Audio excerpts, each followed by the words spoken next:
Certains jours, tout semble lourd. Le silence de Dieu paraît peser plus que la douleur elle-même. Mais ce silence n'est pas une absence, c'est une épreuve, une forge. Car Allah n'éprouve que ceux qu'il veut élever. Chaque larme que tu verses dans le secret est un dialogue entre ton âme et ton Seigneur. Et quand tu crois être seul, le ciel t'observe, les anges enregistrent, et ton cœur devient témoin. Allah dit, en vérité, c'est dans le rappel d'Allah que les cœurs trouvent la quiétude. Sourate Ar-Ra'd 28. Ces paroles ne sont pas de simples mots.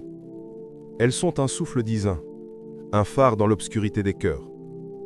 La quiétude promise par Allah n'est pas un état passif, ni une récompense immédiate. Elle se conquiert. Elle se cherche avec l'âme tremblante, dans les nuits où le monde semble oublier celui qui souffre. Car les élus d'Allah ne marchent jamais sur des chemins pavés de certitude. Leur route est solitaire, parfois incomprise, souvent ignorée de ceux qui regardent le visible sans sonder l'invisible. Les épreuves, les douleurs invisibles et les tribulations silencieuses ne sont pas des injustices. Elles sont la forge des cœurs. Ibn Qayyim disait « Quand Allah me accordait à son serviteur un rang qu'il ne peut atteindre par ses œuvres, il l'éprouve dans son corps, ses biens ou ses proches. Chaque blessure, chaque perte, chaque difficulté n'est pas un signe d'abandon mais une marque d'élection. Les cœurs choisis sont soumis à l'épreuve pour qu'ils deviennent plus purs, plus conscients de la fragilité de la vie et de la grandeur de leur Créateur. Ce que l'homme fuit, Allah l'invite à embrasser. Ce que le monde rejette, l'âme le reçoit comme une leçon de lumière. Le serviteur éprouvé apprend à se détacher du monde sans perdre son humanité. Il découvre que la douleur n'est pas seulement souffrance, mais un miroir de l'âme, un révélateur de ce qui est profondément enraciné en lui, la patience, la gratitude et la sincérité de son adoration. Chaque épreuve devient alors un passage vers une dimension plus haute, là où le visible n'a plus d'emprise, là où le cœur commence à reconnaître sa vraie demeure, le rappel d'Allah. Les élus ne cherchent pas la facilité. Leur force ne réside pas dans l'absence d'épreuves, mais dans leur capacité à rester fermes malgré elles. La solitude devient leur allié, le silence leur guide, et le dhikr leur épée. Chaque difficulté leur enseigne ce que la sécurité et la commodité ne peuvent jamais révéler, que la vie vraiment appartient à ceux qui savent écouter le murmure de leur Seigneur dans la tempête. Savoir qu'Allah éprouve ses élus est une consolation et un rappel. Les blessures de l'âme ne sont pas vaines. Elles ont un but, un sens invisible qui dépasse le regard humain. La reconnaissance de cette réalité transforme chaque inquiétude en méditation, chaque angoisse en introspection, chaque larme en purification. Le serviteur qui comprend ce secret avance dans le monde avec un cœur ferme, sachant que l'épreuve est le signe de la proximité divine et que la vraie quiétude ne peut naître que de l'épreuve et non de l'insouciance. Alors, ne fuis pas l'épreuve. Ne cherche pas à échapper à ce que ton Seigneur a placé sur ton chemin, car la lumière des élus naît dans la nuit la plus sombre et chaque difficulté est un enseignement que la facilité ne pourra jamais offrir. Les épreuves invisibles sont les messages silencieux d'un Dieu qui façonne l'âme, qui élève l'esprit et qui murmure à celui qui écoute « Mon serviteur, sois patient, car je prépare ton cœur à la lumière éternelle. » Le prophète sallallahu alayhi wa sallam a dit « Le fort n'est pas celui qui terrasse les gens, mais celui qui se maîtrise lorsqu'il est en colère. » Sahih Bukhari, Muslim. Ces mots ne sont pas seulement une recommandation morale, ils révèlent un secret profond de la psychologie humaine et de la spiritualité. La véritable bataille ne se joue pas dans les champs visibles, ni dans les conflits de ce monde. Elle se joue dans le cœur, dans ce champ invisible où se rencontrent le désir et la conscience, la colère et la raison, l'ego et la foi. Chaque être est confronté à ce tyran silencieux, son propre nafs. Il murmure, il manipule, il gonfle l'orgueil et attise la colère. La société mesure la force par la puissance et la domination, mais Allah révèle que la grandeur réelle est intérieure. Celui qui maîtrise son ego, qui tempère ses réactions, qui canalise son esprit dans l'obéissance et le rappel, est véritablement fort. La tempête extérieure est insignifiante comparée aux turbulences intérieures que nous portons tous. Chaque humiliation, chaque injustice subie, chaque silence apparent d'Allah devient un miroir qui expose ce que nous sommes vraiment. Quand la frustration surgit, que l'orgueil brûle ou que la jalousie tente de s'installer, une question s'impose. As-tu dompté ton ego ou est-ce lui qui te domine? Chaque pensée et chaque réaction est une occasion de mesurer la profondeur de notre maîtrise. Chaque instant de patience est une victoire sur ce tyran invisible. Ibn Taymiyyah disait « Le paradis est dans mon cœur. Où que j'aille, il m'accompagne. » Cette phrase n'est pas un simple idéal mystique. Elle enseigne que la sécurité, la paix et la liberté ne résident pas dans le monde extérieur, mais dans le contrôle de soi et dans l'élévation spirituelle. Les épreuves extérieures, les critiques, les pertes et les conflits n'ont aucun pouvoir sur celui qui a construit son refuge intérieur dans le dhikr d'Allah. Le monde peut trembler, mais celui dont le cœur repose en Allah reste inébranlable. Ce combat est subtil, mais incessant. Il exige vigilance, introspection et courage. La colère refoulée, l'envie ignorée, le jugement intérieur non maîtrisé, toutes ces forces invisibles peuvent éminer l'âme si elles ne sont pas confrontées. La conscience doit devenir le gardien, la prière le bouclier et le rappel d'Allah le guide. Chaque conflit intérieur est une opportunité de croissance. Chaque désir excessif, chaque ego blessé est un signal. Le cœur a besoin de purification. La force n'est pas dans ce que tu possèdes, ni dans ce que les autres pensent de toi, mais dans ta capacité à rester maître de toi-même malgré le tumulte. Si Allah t'observait en ce moment, que verrait-il dans ton cœur? Le combat invisible n'est jamais spectaculaire, mais il est décisif. Ceux qui le mènent avec sincérité découvrent une liberté intérieure que le monde ne peut offrir. Ils apprennent à transformer la douleur en discipline, la colère en patience et l'orgueil en humilité. Et quand le cœur se stabilise, la tempête extérieure devient transparente, car le véritable refuge n'a jamais été ailleurs que dans le rappel et la présence d'Allah. Rappelle-toi de Youssouf, alayhi salam, trahi par ceux qui l'aimaient, jeté dans l'obscurité d'une prison qu'il n'avait pas méritée, oublié du monde qui aurait dû le protéger, mais jamais abandonné par Allah. Chaque humiliation, chaque solitude, chaque injustice qu'il a traversée n'était pas une fin, mais un passage vers la lumière. Chaque épreuve façonnait son cœur, affinait sa patience et élevait son esprit.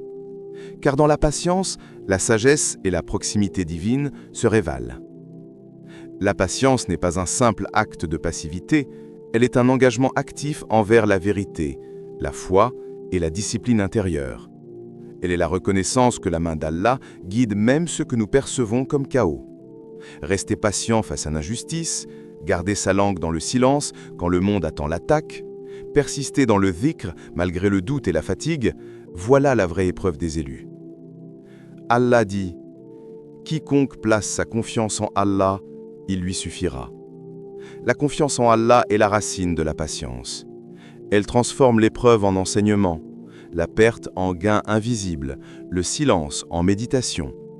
Celui qui sait que sa confiance ne repose pas sur les hommes, mais sur le Créateur de l'univers, ne vacille pas lorsque le monde s'effondre autour de lui. Il comprend que les épreuves ne sont pas des obstacles, mais des instruments de purification et d'élévation. Le prophète sallallahu alayhi wa sallam disait « Celui qui croit en Allah et au jour dernier, qu'il dise du bien ou qu'il se taise. » Chaque mot prononcé, chaque silence choisi devient un miroir de notre foi. La patience n'est pas seulement dans l'attente des récompenses, mais dans l'intelligence de notre comportement. Devons-nous parler ou observer? Devons-nous juger ou pardonner? Chaque instant où l'on maîtrise sa langue, où l'on retient sa colère, où l'on canalise son énergie vers la droiture, est une victoire sur le nafs. Et une question surgit alors. Que restera-t-il de tes paroles au jour du jugement? Les exemples des grands serviteurs d'Allah abondent. Les califes bien guidés, radiyallahu anhum, confrontés à l'injustice et à la trahison, ont montré que la patience, alliée à la foi, forge une autorité plus durable que la force brute. Ibn Qayyim disait « La patience est la clé qui ouvre la porte de la sérénité et rapproche le serviteur de son Seigneur. » Ainsi, la patience n'est pas un simple concept spirituel, mais un art de vivre. Chaque épreuve que nous rencontrons aujourd'hui, Chaque humiliation ou incompréhension que nous subissons est une leçon dans l'école de la vie. Chaque difficulté offre la possibilité de gravir un degré de foi, de renforcer le cœur et de s'élever dans la proximité divine. Rappelle-toi toujours, la patience ne consiste pas à attendre passivement que les épreuves disparaissent, mais à les traverser avec conscience, humilité et fidélité à Allah. Elle transforme le serviteur humble en un élu, capable de comprendre que les épreuves ne sont jamais vaines, qu'elles sont les instruments par lesquels Allah sculpte les cœurs pour les préparer à la lumière éternelle. Chaque difficulté vécue avec patience devient une brique dans l'édifice de la foi. Chaque silence choisi avec sagesse est un acte de soumission consciente. Chaque pensée maîtrisée, chaque émotion tempérée rapproche le cœur de cette sérénité promise dans le Coran et vécue par les prophètes et les justes. La douleur n'est jamais vaine. Elle est le ciseau invisible qui sculpte le cœur, la flamme qui purifie l'âme, la tempête qui révèle la force cachée de l'esprit. Chaque larme, chaque souffle retenu, chaque nuit de solitude devient un artisan silencieux qui façonne celui qui cherche la vérité. La solitude n'est pas un abandon, elle est une alliée. Elle dépouille le superflu, dissipe les illusions et révèle ce qui demeure immuable, la présence d'Allah dans chaque recoin de l'âme. Le doute surgit comme un visiteur inattendu. Il questionne, il dérange, il met à l'épreuve notre constance. Mais ce doute, loin d'être un ennemi, est un rappel. Il nous pousse à chercher, à nous tourner vers le Créateur, à ranimer notre connexion avec lui lorsque l'habitude et l'inattention nous éloignent. Car ce que la facilité ne peut susciter, le doute et l'épreuve l'accomplissent. Al-Ghazali disait « Celui qui se connaît, connaît son Seigneur ». Ces mots sont un trésor et une clé. Plonger dans l'intimité de son propre cœur, écouter ses ombres et ses désirs, ses peurs et ses espoirs, c'est ouvrir la porte de la connaissance divine. La véritable sagesse naît de cette introspection, de cette rencontre avec soi-même dans le silence, là où le monde ne peut interférer et où le cœur commence à murmurer ses vérités les plus profondes. Alors, ferme les yeux et écoute. Écoute ce que ton cœur dit quand la nuit t'enveloppe. Écoute la voix intérieure que les bruits du monde étouffent. Elle parle lentement, presque imperceptiblement, mais avec la force d'un feu qui brûle en silence. Si Allah t'appelait aujourd'hui, que trouverait-il dans ton cœur? Serait-il pur, courageux, sincère, ou chargé de regrets et d'attachements futiles? L'épreuve n'est pas une punition. Elle n'est pas une condamnation de tes faiblesses, ni un signal de rejet. Elle est une invitation, une porte ouverte vers la croissance, une chance de revenir à ce qui compte vraiment. Chaque cicatrice, chaque chagrin, chaque nuit passée à lutter avec soi-même est une étape sur le chemin de la transformation. Le monde peut briser un serviteur, mais Allah peut le reconstruire 1000 fois plus fort. Le cœur éprouvé devient un cœur conscient, un cœur capable de résister aux illusions et aux passions qui détournent de la vérité. Les épreuves sont le feu, la solitude est l'acier, et le dhikr est le souffle qui maintient la flamme vivante. Chaque difficulté vécue avec patience, chaque silence accueilli avec humilité, chaque instant de réflexion profonde devient une pierre dans la construction d'une âme inébranlable. La lumière de la foi brille alors avec une intensité que ni le monde ni le temps ne peuvent tarnir. Entends le murmure du cœur et réponds. Laisse l'épreuve sculpter ton esprit et purifier ton âme. La forge divine est silencieuse, invisible, mais infiniment puissante. Tout serviteur que le monde a brisé, Allah peut le reconstruire. Et celui qui accepte cette transformation marchera dans la vie avec un cœur éveillé, un esprit clair et une foi inébranlable, capable de traverser la nuit et de contempler l'aube de la paix éternelle. Ne demande pas à Allah une vie sans douleur. Demande-lui un cœur qui tient malgré la douleur. L'épreuve est un sceau d'amour divin, un signe que tu fais partie de ceux qu'il regarde, car Allah choisit les cœurs qu'il forge. En vérité, c'est dans le rappel d'Allah que les cœurs trouvent la quiétude. Répète-le jusqu'à ce que ton âme s'en souvienne, et marche encore dans la patience et la foi.